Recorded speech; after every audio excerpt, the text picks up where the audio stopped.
បាទជាមួយអៀកំស្រេងជាដំបងសូមជម្រាបសួរបងប្អូនរួមជាតិពេញពិភពលោកជាពិសេសបងប្អូននៅក្នុងបណ្ដាញ Facebook និងបណ្ដាញ YouTube ទីគ្រប់និងជាទីរាប់អានលើកនេះខ្ញុំសូមលើកយកពីរឿងដីសម្បទានដែលលោកកែមលីបានចុះទៅស្រាវជ្រាវខំដើម្បីមកបង្ហាញបញ្ជាក់បង្ហាញឲ្យច្បាស់លាស់រាល់បញ្ហាគណៈបកប្រជាជនដែលជាគណៈបកបំរើយួនសម្រាប់ម៉ែបានធ្វើដីសម្បទានឲ្យទៅយួន94ឆ្នាំនៅដែលលោកដែលបណ្ឌិតកែមលីដែលបានខំស្រាវជ្រាវដើម្បីវេកនឹងការឆ្លុះបញ្ចាំងនៅការពិតដែលអ្វីដែលហៅថាយួនប៉ុនប៉ងមកយោលេទឹកដីខ្មែរយើងបន្តទៅទៀតដូច្នេះនេះជាភាពហានិភ័យមួយជាដំបូងខ្ញុំសូមអរគុណលោកបណ្ឌិតកែមលីដែលខំស្រាវជ្រាវដើម្បីឆ្លុះបញ្ចាំងបង្ហាញទៅឲ្យប្រជាពលរដ្ឋឲ្យដឹងយល់រាល់សកម្មភាពនយោបាយរបស់យួនដែលវាមានការប៉ុនប៉ងមកយោទឹកដីខ្មែរយើងបំបត្តិពូជសាសន៍ខ្មែរយើងចំណុចហ្នឹងក្នុងនាមខ្ញុំជាអៀកឹមស្រេងខ្ញុំសូមអរគុណលោកកែមលីជាអណែកហើយបន្ទាប់មកខ្ញុំសូមជម្រាបទៅដល់បងប្អូនដែលគ្រប់គ្រងគណៈបកប្រជាជនសូមឲ្យនាំគ្នាងើបឡើងឲ្យយល់ដឹងថាសង្គមជាតិយើងសពថ្ងៃនេះមិនមែនជារឿងយើងដឹងគុណ7មករាទេ7មករាគឺជាយួនមកឈ្លានពានត្រីខ្មែរយើងបានទាំងស្រុងហេតុអីបានរយៈកាលកន្លងមកការវិភាគនយោបាយនិងការទស្សនៈដែលខ្ញុំដាក់ថាខ្ញុំជាអ្នកវិភាគនយោបាយខ្ញុំជាអ្នកការពារជាតិដូច្នេះឲ្យបងប្អូនត្រូវយល់រាល់បញ្ហាអ្វីដែលជាកំស្រេងបារម្ភគឺបារម្ភពីបាត់បង់ទឹកដីចំណុចហ្នឹងហើយដែលការវិភាគរបស់ខ្ញុំតែងតែសម្ដៅទៅលើយួនព្រោះយួនមានមហិច្ឆតាមានការឈ្លានពានមកលើទឹកដីខ្មែរដូច្នេះរាល់សម្ដីរាល់ពាក្យឃ្លាណាមួយក៏ដោយក៏ខ្ញុំមិនដែលកិច្ចពីគេហៅថាយួនយោដីទន្ទឹមនឹងពេលហ្នឹងក៏ខ្ញុំក៏មិនដែលចោលនៅពាក្យមួយទៀតគេហៅថាអ្វីដែលយើងបាត់បង់ទឹកដីក៏បណ្ដាលមកពីអាបិសាជានុទៅសហ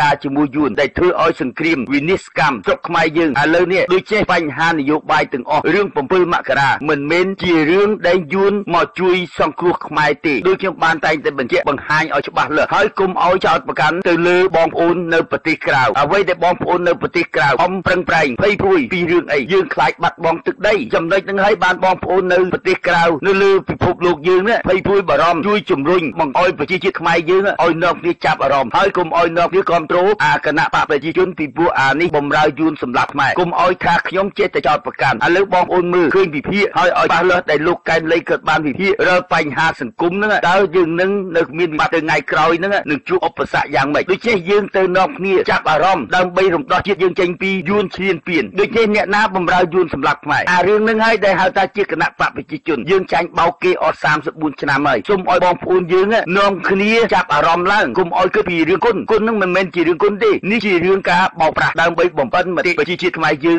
ឲ្យយើងនឹងទៅដឹងគុណអ្វីក៏ដោយដល់ចុងបញ្ចប់គេយកដីយើងអស់យើងមើលឃើញភាពវិនិស្សកម្មនៅក្នុងសង្គមដែលជួបនៅវិបត្តិគ្រប់បំណែកទាំងអស់ឲ្យបងប្អូនយើងចាប់អារម្មណ៍ឡើងពីព្រោះខ្ញុំក្នុងនាមខ្ញុំនៅប្រទេសក្រៅខ្ញុំអាចសង្ងំសុខបានអត់បញ្ហាទេតែអ្វីដែលខ្ញុំងើបឡើងនិយាយហ្នឹងគឺការភ័យព្រួយនិងការបាត់បង់ទឹកដីហើយជីវិតរបស់ប្រជាជាតិខ្មែរយើងថ្ងៃក្រោយគឺបាត់នៅក្នុងប្រវត្តិសាស្ត្រហើយដូច្នេះសូមឲ្យបងប្អូនយើងនាំគ្នាងើបឡើងដើម្បីជួយជាតិយើងរំដោះជាតិយើងឲ្យចេញពីក្រោមការយួនឈានពានពីព្រោះអាគណៈបកប្រជាជនគឺអាពួកនេះបំរើយួនសម្រាប់ខ្មែររួមការសហការជាមួយនឹងអាក្រុមគេហៅថារាជានិវង្សានិវង្សអាពួកនឹងហើយដែលបំរើយួនសម្រាប់ខ្មែរនោះបាទសូមឲ្យបងប្អូនដាប់លោកដែលបណ្ឌិតកែមលីគាត់បានវិភាគគាត់បានចុះទៅរាល់សកម្មភាពនយោបាយដីសម្បទាន99ឆ្នាំតើក្នុងរយៈពេលប្រមាណឆ្នាំទៀតយើងនឹងត្រូវបាត់បង់ដីសម្បទាននឹងទាំងស្រុងដូច្នេះឲ្យបងប្អូនដាប់បណ្ឌិតកែមលីដូចតទៅបាទ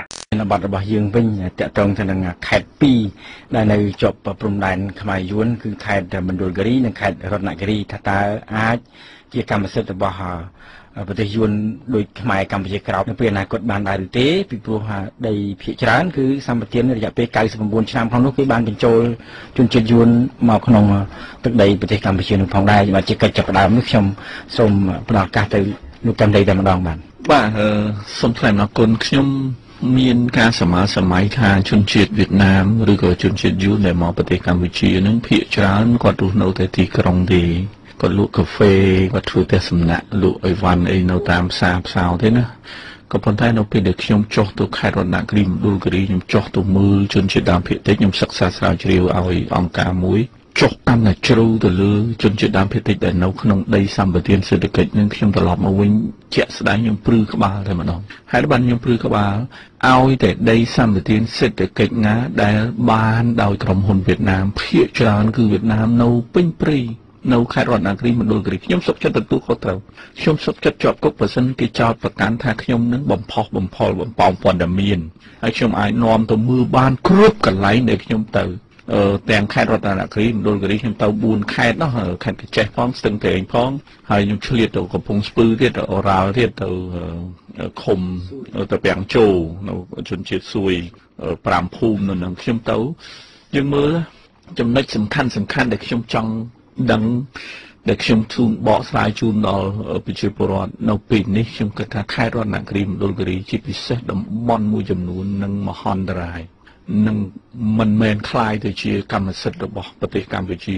នៅថ្ងៃអនាគតនឹងមិនមែនយូរទេគឺឆាប់ខាងមុខនេះបើយើងមើលទិន្នន័យ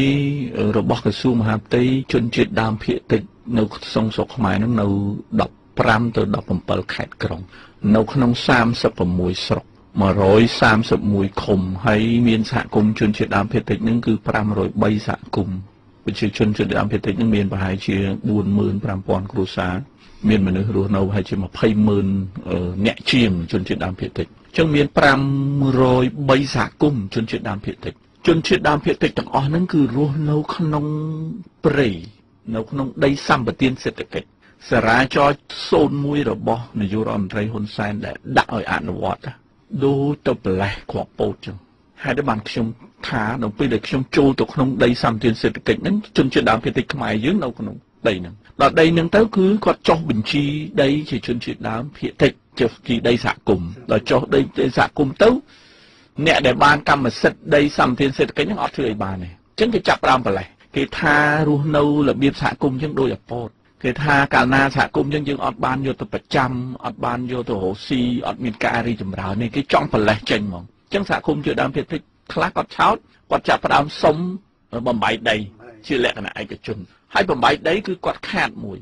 គាត់ដីគាត់មានកម្មសិទ្ធិ5ប្រភេទជារួមបើគាត់នៅជាសហគមន៍គេហៅថាដីលំនៅឋានដីចំការជាក់ស្ដែង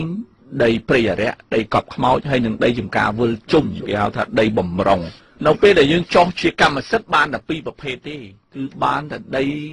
លំនៅឋានហើយដីចំការជាក់ស្ដែងរបស់គាត់បាត់បង់3មិនត្រឹមតែបាត់បង់អត្តសញ្ញាណជនជាតិដើមភាគតិចហ្នឹងទេថែមទាំងអ្នកដែលទទួលដីសម្បត្តិសេដ្ឋកិច្ចគេចង់យកជនជាតិដើមភាគតិចហ្នឹងចេញពីហ្នឹងពីព្រោះវាជាឆ្អឹងទៅតឹងកខ្ញុំចូលទៅសហគមន៍ជនជាតិដើមភាគតិចចូលបានដោយសារតែសហគមន៍ជនជាតិដើមភាគតិចនៅហ្នឹងក្នុងដីសម្បត្តិសេដ្ឋកិច្ចគេហើយយើងបារម្ភកន្លែងនេះដែលធំអ្នកដែលទទួលបានដីសម្បត្តិសេដ្ឋកិច្ចអាព្រំដែនហ្នឹងអត់ទាន់បោះបកគោលវៀតណាមរស់នៅដីសម្បត្តិសេដ្ឋកិច្ចហ្នឹងពេញទៅហើយសម្ដេចនាយករដ្ឋមន្ត្រីហ៊ុនសែនបានមានប្រសាសន៍5ម៉ោង20នាទីហ្នឹងគាត់ថាយើងបោះបកគោតាមស្ថានភាពជាក់ស្ដែងអ្នកណានៅកន្លែងណាគឺបោះកន្លែងហ្នឹងចុះឥឡូវបើវៀតណាមមកតាំងទីលំនៅក្នុងដីសម្បត្តិសេដ្ឋកិច្ចរស់នៅធ្វើផ្ទះធ្វើអីធ្វើការនៅហ្នឹងហើយយើងទៅបោះពីក្រោយគាត់មិនបានបោះតាមហ្នឹងអាហ្នឹងមួយខ្ញុំពិនិត្យមើលអាណាដែលមានដីសម្បត្តិសេដ្ឋកិច្ចឲ្យជនជាតិដើមភាគតិចនៅគឺគេព្យាយាមប្រលេះចេញហ្មងដូចប្រលេះពូនម្ដងមួយអស់ដីសហគមន៍ទៅគេស្រួលយកចេញប៉ុន្តែអាដីសម្បត្តិសេដ្ឋកិច្ចណាដែលមិនមានជនជាតិដើមភាគតិចនៅហ្នឹងគឺងាយស្រួលឲ្យយើងចូលអត់បានតែម្ដងចូលអត់បានមិនដឹងថានៅក្នុងហ្នឹងអីខ្លះហើយខ្ញុំជជែកមួយអាជ្ញាធរនៅកញ្ចេះគាត់ថាវៀតណាមល្អអាជ្ញាធរទៅម្ដងស្រាប់មានសូមសបុត$200-300ក៏ប៉ុន្តែក្រុមហ៊ុនឥណ្ឌាក្រុមហ៊ុនចិនចូលទៅគេអត់ឲ្យអញ្ចឹងគេបំពាក់បំពន់បានហើយខ្ញុំហួសចិត្តខ្ញុំទៅស្រុកមួយជួបចវាយស្រុកស្រាប់តែនៅពីក្រោយខ្នងគាត់មិនមែនទុំជ័យខ្មែរទុំជ័យវៀតណាមទៅទៀតអានឹងគឺយើងគួរឲ្យចាប់អារម្មណ៍មែនទែនតែម្ដងហើយយើងទៅមណ្ឌលគិរីទៅរតនគិរីមិនបាច់ចូលព្រៃដូចខ្ញុំទេខ្ញុំចូលព្រៃទៅជនជាតិដើមភាគតិចច្រើនរតនគិរីមណ្ឌលគិរីមិនបាច់ចូលទេប្រសិនបើដើរតែជុំវិញផ្សារកាហ្វេទាំងអស់បើដើរតែតាមទស្សនៈទាំងអស់ហ្នឹងដើរតាមផ្សារទាំងអស់ហ្នឹងខ្មែរយើងមានប្រមាណភាគរយថ្ងៃហ្នឹងម៉ោងហ្នឹងគឺចំនួនជនជាតិខ្មែរខ្ញុំធ្វើការសន្និដ្ឋានបើសិនជាធ្វើស្ថិតិច្បាស់លាស់តិចជាងជនជាតិវៀតណាមទៅហើយអញ្ចឹងមានន័យថាខេត្តហ្នឹងគឺคล้ายទៅជាខេត្តខ្មែរដែលជនជាតិខ្មែររស់នៅលើទឹកដីខ្មែរជាជនជាតិដើមភាគតិចមិនមែនជាជនជាតិដើមភាគច្រើនទេអាហ្នឹងរឿងមួយរឿងទី2ដើម្បីទប់ស្កាត់កន្លែងហ្នឹងដើម្បីកុំឲ្យមានការបោះបកគោព្រំដែនចូលដើម្បីកុំឲ្យខេត្តរតនគិរីមណ្ឌលគិរីនឹងក្លាយទៅជាខេត្តមួយដែលបាត់បង់ដូចទឹកដីកម្ពុជាក្រោមទៅអនាគតរដ្ឋាភិបាលត្រូវអនុវត្តតាមច្បាប់មិនយើងមានអនុក្រឹត្យមួយស្ដីអំពីការចុះបញ្ជីដីជនជាតិដើមភាគតិចអាហ្នឹងមួយនៅឆ្នាំ2009 អនុក្រឹត្យលេខ83ប្រសិនបើរដ្ឋាភិបាលចាប់ផ្ដើមចុះបញ្ជីដីសហគមន៍ជនជាតិដើមភាគតិចទាំង503សហគមន៍ហ្នឹង503ភូមិហ្នឹងចុះក្នុងរយៈពេល1ឆ្នាំអស់គឺសហគមន៍ជនជាតិដើមភាគតិចហ្នឹងអ្នកការជួយការពារទឹកដីយើងតែម្ដងអាហ្នឹងរឿងមួយដែលយើងបានទី2យើងត្រូវពិនិត្យអំពីព្រំដែនឲ្យបានច្បាស់ហើយយើងធ្វើម៉េចបើសិនជាអ្នកដែលទទួលបានដីសម្បត្តិសេដ្ឋកិច្ចដែលជាជនជាតិវៀតណាមជាប់នឹងព្រំដែនណាទី1យើងដោះដូររកដីសម្បត្តិសេដ្ឋកិច្ចកន្លែងណាឬមួយក៏គាត់អត់អនុវត្តយើងត្រូវយកមកវិញបើមិនចឹងទេមកហន្តរាយទឹកដីរបស់យើងនៅតាមព្រំដែនជនជាតិដើមភាគតិចឬមួយក៏តាមព្រំដែនកម្ពុជាវៀតណាមហ្នឹងអាហ្នឹងដែលខ្ញុំសូមសង្ខេបឲ្យការព្រួយបារម្ភហើយខ្ញុំចង់លើកឡើងហ្នឹងគឺយើងខាតហើយហានិភ័យហ្នឹងខ្ពស់ទៅទៀតចំណុចទី1ដែលយើងខាតនៅពេលដែលយើងផ្ដល់ដីសម្បត្តិសេដ្ឋកិច្ចឲ្យក្រុមហ៊ុនវៀតណាមហើយព្រំដែនយើងអត់ទាន់ច្បាស់លាស់ជាជនរស់នៅពេញដីសម្បត្តិសេដ្ឋកិច្ចហ្នឹងអាហ្នឹងរឿងមួយអញ្ចឹងយើងខាតយើងមានហានិភ័យនៅពេលដែលយើងបោះបកគោព្រំដែនព្រមព្រៀងគ្នាយើងខាតទី2នៅពេលដែលប្រជាពលរដ្ឋវៀតណាមចូលមកច្រើនឥឡូវនេះគឺអាចថាមិនទាន់ស្របច្បាប់ប៉ុន្តែនៅពេលដែល2015នៅពេលដែលយើងធ្វើសមាហរណកម្មអេស៊ីនទៅជាសហគមន៍តែមួយគេហៅថាចលនាប្រជាលំហូរប្រជាពលរដ្ឋនៅក្នុងអេស៊ីនបានដោយសេរីហើយខេត្តពីរហ្នឹងគឺតំបន់នៃដីសម្បត្តិសេដ្ឋកិច្ចរស់នៅបានច្រើនគាត់ប្រកបមុខរបរគាត់ធ្វើផ្ទះធ្វើអីអញ្ចឹងវាคล้ายទៅជាប្រជាពលរដ្ឋដែលស្របច្បាប់អាហ្នឹងរឿងទី2ដែលយើងខាតរឿងទី3ដែលយើងខាតយើងមកដល់ពេលនេះយើងដល់ផ្ដល់ដីសម្បត្តិសេដ្ឋកិច្ចឲ្យគេរហូតទៅដល់2លានហិកតាសឹងតែ1/3នៃដីសម្បត្តិសេដ្ឋកិច្ចទាំងអស់ដែលក្រុមហ៊ុនវៀតណាមកាន់កាប់ប្រសិនបើយើងមិនបានគ្រប់គ្រងស្ថិតិច្បាស់លាស់គឺខាតទី3ហ្នឹងគឺខាតការងាររបស់យុវជនយើងតែម្ដងនៅពេលដែលយើងមិនបានគ្រប់គ្រងស្ថិតិច្បាស់លាស់នៅពេលដែលយើងមិនមានគោលនយោបាយច្បាស់លាស់គឺក្រុមហ៊ុនវៀតណាមច្បាស់ជារើសតែក្រុមហ៊ុនវៀតណាមបុគ្គលិកវៀតណាមហើយក្នុងពេលបច្ចុប្បន្ននៅម្ដុំខេត្តកោះចេះក្រុមហ៊ុនវៀតណាមភាគច្រើនអត់រើសខ្មែរទេបើរើសខ្មែរទៅធ្វើក៏មានបញ្ហាដែរ culture វប្បធម៌ហើយនឹងការត្រួតត្រាអានឹងខាតទី3គឺការងារតែម្ដងខាតមួយទៀតគឺរឿងសិទ្ធិរស់នៅសិទ្ធិកាន់កាប់ជាទូទៅត្រឹមត្រូវហើយច្បាប់យើងមិនអនុញ្ញាតឲ្យក៏ប៉ុន្តែការផ្ដល់ដីសម្បត្តិសេដ្ឋកិច្ចយើងឃើញតែភាគច្រើនតាមព្រំដែននៅពេលដែលគេរស់នៅយូរយើងឧទាហរណ៍ដូចប្រទេសភូមានៅពេលដែលជនជាតិបង់ក្លាដេសហូរមកប្រទេសភូមាណាជនជាតិរ៉ូហីងយ៉ានៅតាមព្រំដែនភូមាឥឡូវនេះមានបញ្ហាគឺនៅពេលដែលភូមាចង់ដេញជនជាតិរ៉ូហីងយ៉ានឹងទៅបង់ក្លាដេសវិញពួកអង្គការសហជីវជាតិពួកសហគមន៍អន្តរជាតិមិនអនុញ្ញាតឲ្យទេមានការជំទាស់ថាយើងនឹងរើអង្គជាតិសាសន៍ដូចគ្នានោះដែរនៅពេលដែលវៀតណាមច្រើនដែលរស់នៅលើដីសម្បត្តិសេដ្ឋកិច្ចច្រើនតាំងទីលំនៅ5ឆ្នាំ10ឆ្នាំ20ឆ្នាំមិនបាច់ដល់99ឆ្នាំទេគឺនៅតាំងទីលំនៅវែងឆ្ងាយគេមានសិទ្ធិពពុះមានអត្តសញ្ញាណប័ណ្ណមានសភៅគ្រួសារយើងធូររលុងនៅក្នុងការផ្ដល់កិច្ចការទាំងអស់ហ្នឹងតាមបែបរដ្ឋបាលគឺគេមានសិទ្ធិពេញទី30ឆ្នាំ40ឆ្នាំបកកូនចៅស្របច្បាប់បាត់ទៅហើយអាហ្នឹងគឺជាហានិភ័យមួយទៀតហានិភ័យចុងក្រោយគឺបោះឆ្នោតនៅពេលដែល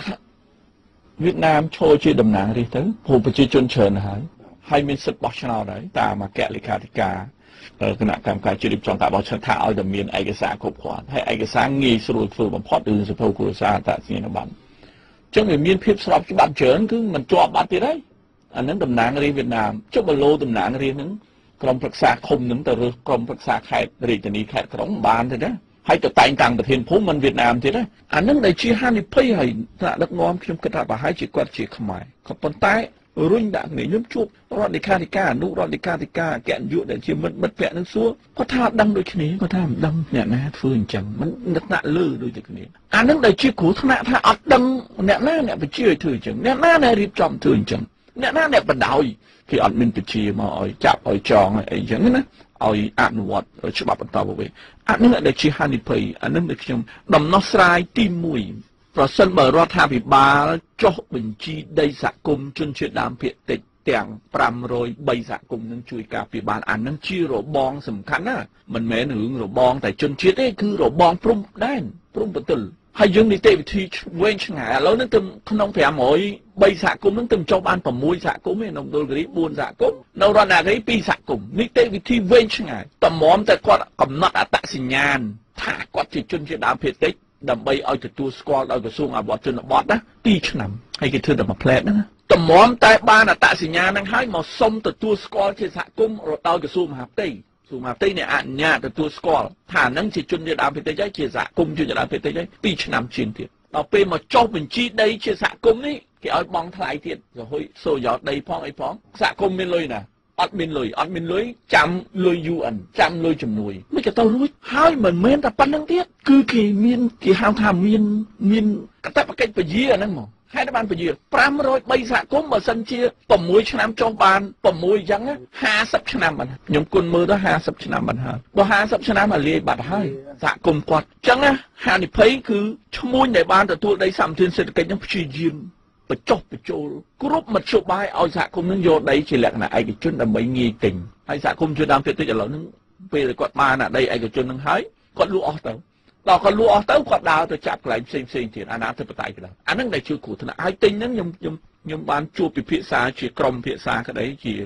ជួបម្នាក់ក្តីភាគច្រើនសហគមន៍គាត់អត់សូវមានចំណេះដឹងជើងគេយកឡានទៅគេយកទូរស័ព្ទដៃទៅគេយកទូរទស្សន៍ទៅគេឲ្យទៅបរៀនបើកឡានបើកអីដូរដី2ហិកតាបាត់គេឲ្យទូរស័ព្ទ iPhone អីវាល្អវាចុចអីបានឃើញអីអញ្ចឹងដូរ1ហិកតាបាត់អាហ្នឹងគឺរដ្ឋាភិបាលមានកាតព្វកិច្ចបង្កើតឲ្យមានបណ្ដាញសុវត្ថិភាពសម្រាប់គាំពារគាត់ហ្មងគេហៅ social protection ឬ social safety net system ហ្នឹងយើងមានផែនការឬក៏គោលនយោបាយគាំពារសង្គម2011-2015អនុម័តនៅឆ្នាំ2011ប៉ុន្តែអត់អនុវត្តអាកន្លែងហ្នឹងមួយដែលអាចជួយបានកន្លែងទី2បើសិនជាយើងមើលអនុក្រឹត្យស្ដីអំពីដីសម្បត្តិសេដ្ឋកិច្ចទុយនឹងច្បាប់ភូមិបាលយើងទៅធ្វើប្លង់ទៅកម្មសិទ្ធិទៅវាស់ទៅវែងបានតើមានព្រំប្រទល់សញ្ញេទទួលស្គាល់អ្នកចិត្តខាងចិត្តអីនោះខុសអានឹងបាត់អានឹងចំណុចទី2ដែលសំខាន់គឺយើងត្រូវតែពិនិត្យអានឹងឡើងវិញដើម្បីយកមកវិញកុំឲ្យមានការហើយមួយទៀតជាការកស៊ូចឹងដែលខ្ញុំបានវិភាសាមួយថ្នាក់ដឹកនាំម្នាក់ចង់លើសរដ្ឋមន្ត្រីផងគាត់ថា400,000ហិកតាជាការកស៊ូឥឡូវ1ហិកតាយកមក2នាក់មិនដឹងថាតបវៀតណាមឬក៏ប្រជាជនវៀតណាមទៅទៀតចុះបើ400,000ហិកតាបើសិនជាប្រជាជនវៀតណាម1ហិកតាតែ2នាក់ប្រហែលយើងចិត្ត1លានបាត់ហើយបើចិត្ត1លានហើយយើងទៅធ្វើអីកើតមិនណាបើយើងអនុវត្តច្បាប់អន្តរប្រវេសន៍គេគម្រាមកំហែងអានឹងមកបឹមហ្នឹងមកបាត់ហើយអនុវត្តស្ដាប់សញ្ជាតិអត់ឲ្យសញ្ជាតិឲ្យអ្នកឯងបញ្ជូនអ្នកឯងទៅវិញគេគម្រាមកំហែង80ម៉ឺនហ្នឹងមកបាត់ហើយយើងទៅពិនិត្យយ៉ាងម៉េចក្នុងចការកស៊ូរដ្ឋបាលយើងហ៊ានចូលទៅទេហើយចូលទៅយ៉ាងម៉េចខ្ញុំបារម្ភខ្លាចថ្ងៃក្រោយទៅប្រធានភូមិនៃឃុំចវាយស្រុកខ្លាចទៅជាវៀតណាមគឺចប់តែម្ដងចឹងខ្ញុំគិតថាវាសនាមិនខុសពីដីកម្ពុជាក្រោមទេទៅថ្ងៃអនាគតខេត្តមួយចំនួនបាទអានេះខ្ញុំសូមបញ្ជាក់ទៅនេះសិន